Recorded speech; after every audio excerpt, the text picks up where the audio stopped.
JK. Vamos trabalhar pra tua glória. Nós precisamos da vitória. Em 65 estamos a te esperar. Vem, JK.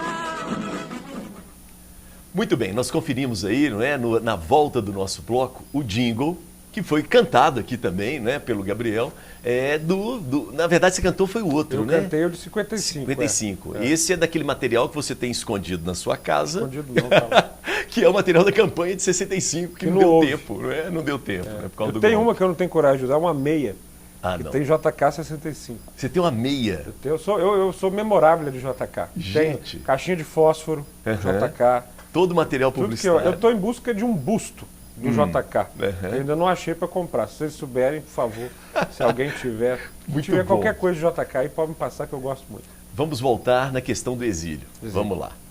Aliás, tem uma coisa muito interessante que eu descobri no ano passado, nesse ano, em Nova York. Eu estava fechando minha pós-graduação em Georgetown, Washington, dei um pulo em Nova York. Isso. E encontrei um amigo muito querido, que vários aqui conhecem, Lucas Mendes Campos, jornalista de Belo Horizonte. Fabuloso.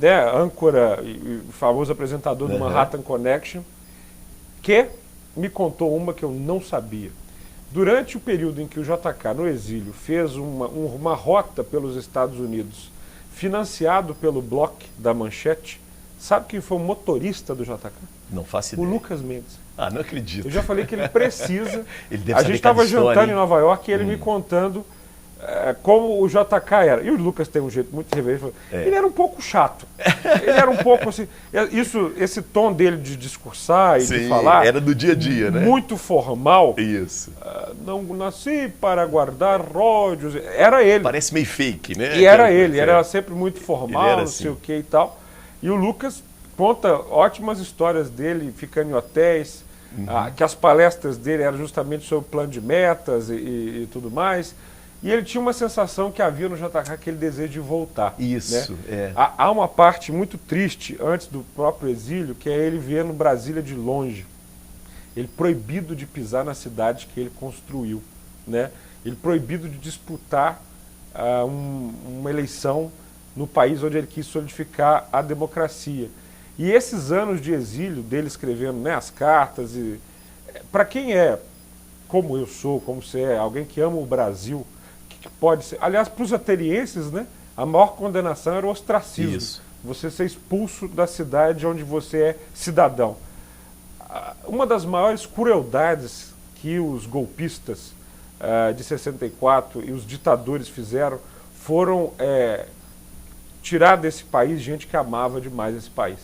Sabe, eu tenho, assim como o Ulisses, eu tenho ódio e nojo à ditadura, e tenho nojo de quem ainda em dias atuais pede ditadura, pede intervenção militar, pede golpe. E o JK, quando está aqui de volta, tem esse fim de vida triste, né? Ou seja, é um acidente numa estrada que comove o Brasil todo, ainda no período militar, tem todo um clima ruim, porque os militares não queriam permitir com que as pessoas exaltassem aquele que eles tanto amavam. E ele foi recebido no aeroporto quando voltou, as pessoas, aquilo incomodou ninguém demais. Ninguém tira de um cara igual o JK a popularidade e o carinho. Era um político verdadeiramente carinhoso com as pessoas. Tem uma frase que me fugiu quem disse, mas o conteúdo é fundamental. Se você quer ser inimigo do JK, não fique perto, porque você vai gostar dele. Isso, ele vai te seduzir. Ele vai te seduzir. Era um político extremamente sedutor, carismático, animado, e acho que deixa, sobretudo para nós mineiros, um exemplo e uma lição do que é o nosso papel, inclusive na política nacional. Você vê um mineiro brigando muito, muito cheio de ódio, muito cheio de rancor, briguento, estridente. Político mineiro não é. Nasceu no ambiente errado.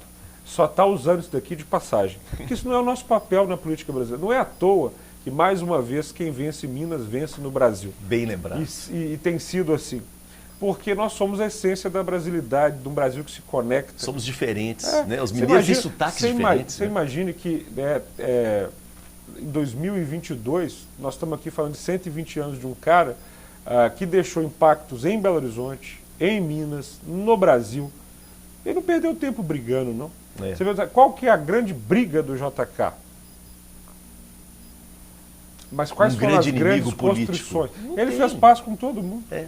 Né? Ele realmente não tinha esse interesse de ficar brigando para nem com os militares que o perseguiram. eu acho que ele brigava de um jeito muito bom com os problemas. Né? Então, na hora que alguém significava um problema, isso nas boas biografias, isso mostra. Né? Isso está registrado. Então, acho que o JK ele tem um espaço muito bem reservado aqui no meu coração político, de admiração por alguém que colocou o BH, Minas e o Brasil no lugar.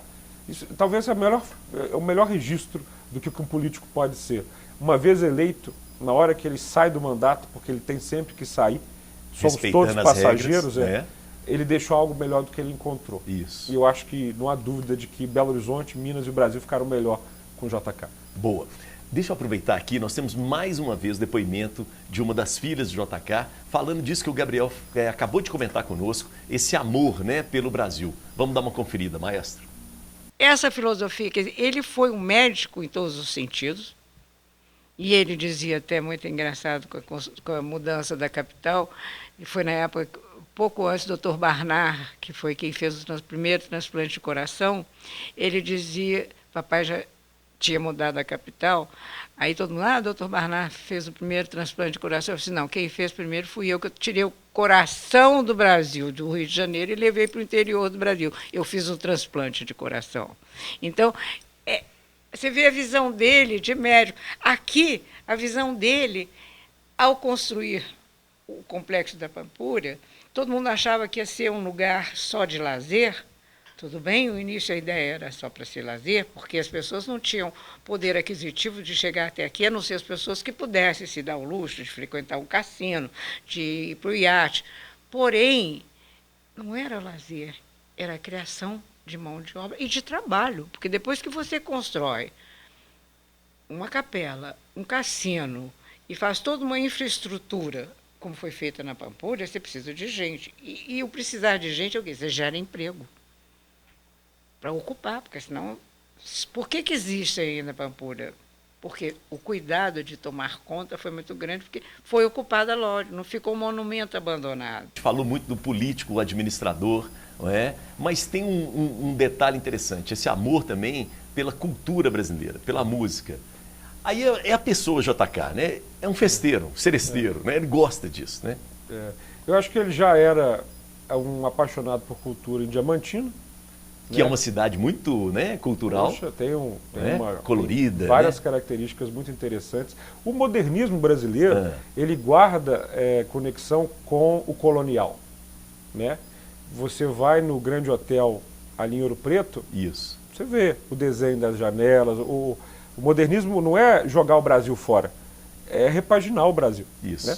Então, acho que o JK tinha essa conexão profunda com a arquitetura, com o paisagismo, com música, com artes plásticas, com cinema, com teatro.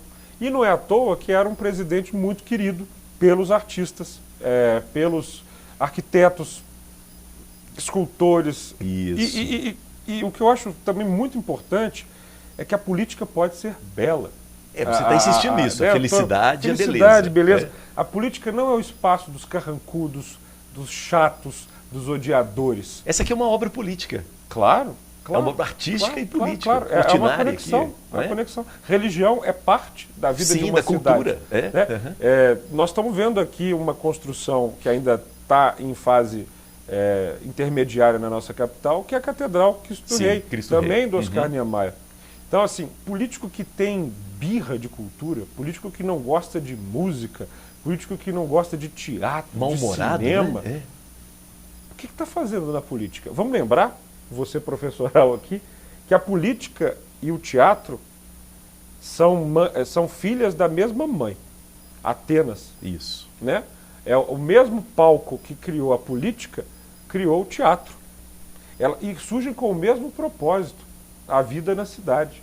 A vida numa cidade democrática, onde as pessoas tomam parte e onde as pessoas encontram maneiras de se representar. de rir de si. E de rir do outro diferente. O JK, não atacar o outro. JK Né? eu tenho também uma joia, que é um pasquim do momento que o JK morreu. Cara, Ziraldo, companheiro, eles amavam o JK. O JK uma vez estava... O Ziraldo estava almoçando comigo no Rio. Sim. E ele deu para mim uma dica. Tem, aliás, um presente que o Ziraldo me deu, está lá na minha biblioteca também. Que é outra pessoa maravilhosa, né? E ele falou assim, ó, político mineiro tem que ser pessedista. Tem que ser... A principal arma de um bom político mineiro é o sorriso, é a alegria, é o jeito de encantar. Político mineiro carrancudo nunca passou de parlamentar sofrível. Que ótimo. Grande Ziraldo, hein? Ainda eu comecei a brincar com ele. E o Milton Campos? Você vê, não deu muita coisa. Não foi muito adiante, não. Não foi muita coisa, não. Tentou Sorria, ser vice, meu não bem, conseguiu. sorria. Então, assim, eu acho que a cultura, a arte, a arquitetura, o belo, o design, isso tudo é muito fundamental na vida do JK, porque ele é um cidadão global, um cidadão que entendia o que estava acontecendo no mundo naquele momento, né? Então não é à toa que a Bossa Nova surge durante JK e num período de democracia no país. Olha, mais uma vez, a política e a cultura aí que você falou, né? Se você compara, por exemplo, as músicas da Bossa Nova com as músicas da Tropicália ou do Clube da Esquina, Isso. Você tem realmente o barquinho vai, o barquinho vem. É. Porque quando você está alegre de boa, você não tem que protestar, né? As músicas, Pai, afasta de mim esse cálice, é outro momento. É uma música maravilhosa, carregada, mas ela não seria escrita no momento do JK presidente. Isso, porque a música é um retrato do porque momento. Porque a música, né? e a cultura é um retrato do Isso, momento. Então, a bossa, que nos projetou muito internacionalmente, né? Olha, fazendo um paralelo, governo Getúlio, Carmen, né? As grandes canções do rádio. Isso, exatamente. Quase que um pastiche também de outros dos estilos. Estados Unidos, né? A bossa não.